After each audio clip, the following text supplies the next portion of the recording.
السلام علیکم سامعین محترم، جانکاری ینفارمیٹو میں آپ کو خوش آمدید کہتے ہیں۔ ناظرین محترم، اگر تاریخ کے اوراق سے دھول ہٹائی جائے تو ایسے حقائق سامنے آتے ہیں جو انسان کو ورطہ حیرت میں مبتلا کر دیتے ہیں۔ قدرت کے ایسے راز سامنے آتے ہیں جو تحقیقات اور تجربات کے باوجود بھی ایک معمہ بنے ہوئے ہیں۔ آج ہم ایک ایسے ہی شہر کو اپنی گفتگو کا حصہ بنائیں گے جو فراموش کردہ شہر ہے، لیکن ویڈیو کے آغاز سے قبل میرے تمام نئے آنے والے معزز ناظرین سے گزارش ہے کہ انفارمیشن کے اس منفرد چینل کو لائک کیجیے، سبسکرائیب کیجیے اور بیل آئیکن پہ جا کر گھنٹی کے بٹن کو کلک کیجیے تاکہ ہماری ہر آنے والی لیٹسٹ اپڈیٹ آپ تک بآسانی پہنچتی رہے۔ ناظرین گرامی، آج ہم ایک ایسے شہر کا ذکر کرنے جا رہے ہیں جو کئی ہزار سال پہلے اس دنیا سے غائب ہو چکا ہے، لیکن یہ شہر آج تک دنیا کے ان کھلے رازوں میں سے ایک انتہائی اہم راز بنا ہوا ہے۔ اس شہر کو شہر سوختہ یعنی جلا ہوا شہر کہتے ہیں، چونکہ کئی ہزاروں سال پہلے اس شہر کو ویران کرنے سے قبل 3 مرتبہ جلایا گیا تھا، اور اسی وجہ سے اس شہر کو سوختہ کا نام دے دیا گیا ہے۔ یہ شہر دنیا کے کسی اور خطے میں نہیں بلکہ پاکستان کے صوبہ بلوچستان اور ایران بارڈر پر موجود ہے۔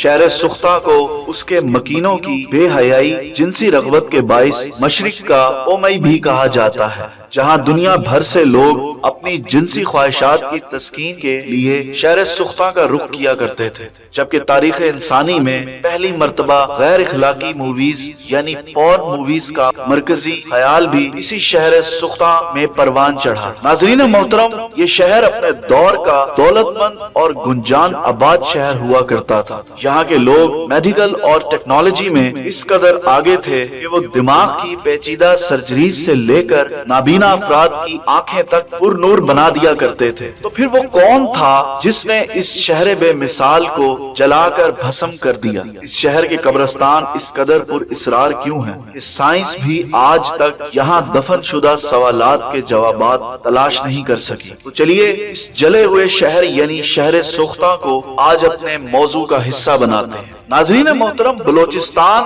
اور ایران کے صوبے سیستان کے سنگم پر موجود یہ شہر 3200 قبل مسیح میں دریائے ہلمند کے کنارے آباد ہوا، جبکہ کچھ سائنسدان شہر سوختہ کی آبادکاری کو اس سے بھی قدیم خیال کرتے ہیں۔ یہ شہر 200 ایکڑ رقبے پر محیط ایک وسیع و عریض شہر تھا جس کی آبادی بہت زیادہ تھی، اور شہر سوختہ کا اصل نام کسی کو معلوم نہیں۔ البتہ بہت سے مورخین اس شہر کو قدیم افسانوی داستانوں میں موجود شہر اراتا سے جوڑتے ہیں، جس کا ذکر دنیا کے قدیم ترین داستان گلگامی سمیت بہت سی تاریخی کتابوں میں موجود ہے۔ شہر سوختہ کی کھدائی کے دوران کچھ ایسی سڑکیں اور رستے بھی دریافت ہوئے جو اسے سندھ کے قدیم شہر موہنجو دڑو اور وادی دجلہ و فرات کے قدیم ترین شہروں سے جوڑتے تھے۔ تاریخ دانوں کے مطابق شہر سوختہ اس وقت دنیا کا سینٹر یعنی مرکز ہوا کرتا تھا۔ قدیم ہندوستانی اقوام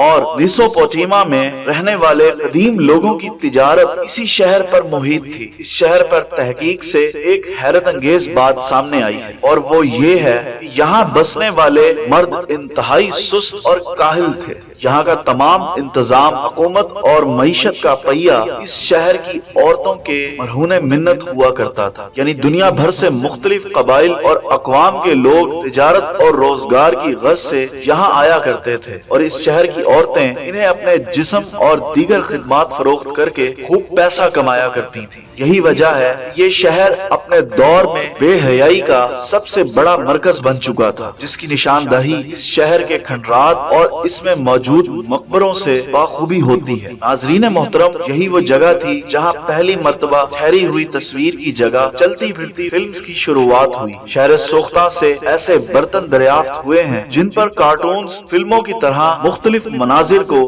علیحدہ علیحدہ رنگوں میں پینٹ کیا گیا تھا کہ اگر ان برتنوں کو تیز تیز اور گول گول گھمایا جائے تو یہ مناظر چلتے پھرتے محسوس ہوتے ہیں، اور اپنے اسی طریقہ کار کی بدولت ان لوگوں نے دنیا کی پہلی قابل اعتراض فلم بھی تیار کی۔ ناظرین محترم، اس شہر سے ملنے والی سب سے حیران کن چیزیں یہاں موجود پر اسرار قبریں ہیں۔ حالیہ دنوں تک اس شہر میں 40,000 قبریں دریافت ہو چکی ہیں۔ ان میں سے ہر ایک نئی کھلنے والی قبر ایک نئے مومے کو جنم دیتی ہے۔ اس قدیم قبرستان سے ملنے والی ایک قبر نے محققین کو اس وقت حیرت میں ڈال دیا جب ان پر یہ انکشاف ہوا کہ اس قبر میں موجود مردے کی ہزاروں سال پہلے ایک پیچیدہ دماغی سرجری ہو چکی ہے، جو ہماری اس ترقی یافتہ دنیا میں محض چند دہائیاں پہلے ہی ممکن تھی۔ معزز دوستو، ایک 20 سالہ لڑکی کی قبر کھولنے پر پتا چلا کہ اس لڑکی کی ایک آنکھ مصنوعی طور پر لگائی گئی تھی جو اسے دیکھنے میں مدد کرتی تھی۔ یہ سب باتیں اس شہر میں بسنے والی قوم کے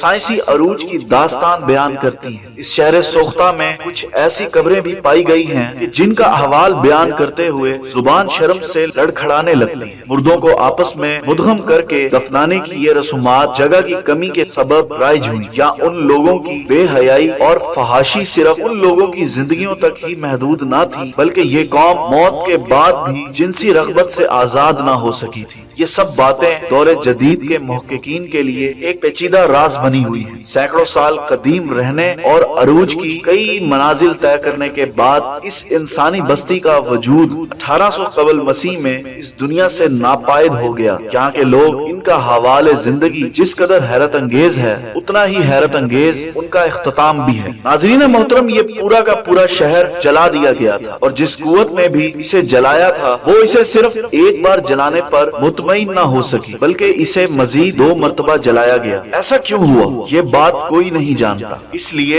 یہ شہر برنٹ یعنی شہر سوختہ کہلاتا ہے، جس کا مطلب جلا ہوا شہر ہے۔ ناظرین محترم، جہاں یہ شہر قدیم وقتوں کا ترقی یافتہ شہر اپنے اندر بہت بڑے خدائی عذاب کی کہانی سمیٹے ہوئے ہے، اور وہاں کچھ مذہبی حلقوں کا بھی ایسا ماننا ہے کیونکہ یہاں کے لوگ آگ کی عبادت کیا کرتے تھے، لہٰذا انہیں آگ ہی کے ذریعے عذاب دیا گیا تھا۔ جبکہ بعض ماہرین اس شہر میں بڑھتی ہوئی عریانیت اور جنسی سرگرمیوں کو اس شہر کی تباہی کا ذمہ دار قرار دیتے ہیں۔ اس شہر کی بربادی کی اصل وجوہات تو صرف پروردگار کی ذات ہی بہتر جانتی ہے۔ ناظرین، آج مختلف ممالک کے بے شمار سیاح اس عذاب یافتہ شہر کو دیکھنے اور اس سے عبرت حاصل کرنے کے لیے یہاں آتے ہیں، جبکہ بہت سے ممالک کے آرکیالوجسٹ یہاں تحقیقات میں مصروف ہیں۔ لیکن یہ لوگ اس شہر کی باقیات پر جس قدر تحقیقات کرتے ہیں، اس شہر سے جڑی پہیلیاں مزید الجھتی جاتی ہیں۔ شاید مستقبل میں کوئی ایسی دریافت ہو سکے جو اس شہر کی بربادی اور اس میں موجود قبروں سے متعلق رازوں کا پردہ فاش کر سکے۔ تو ناظرین محترم،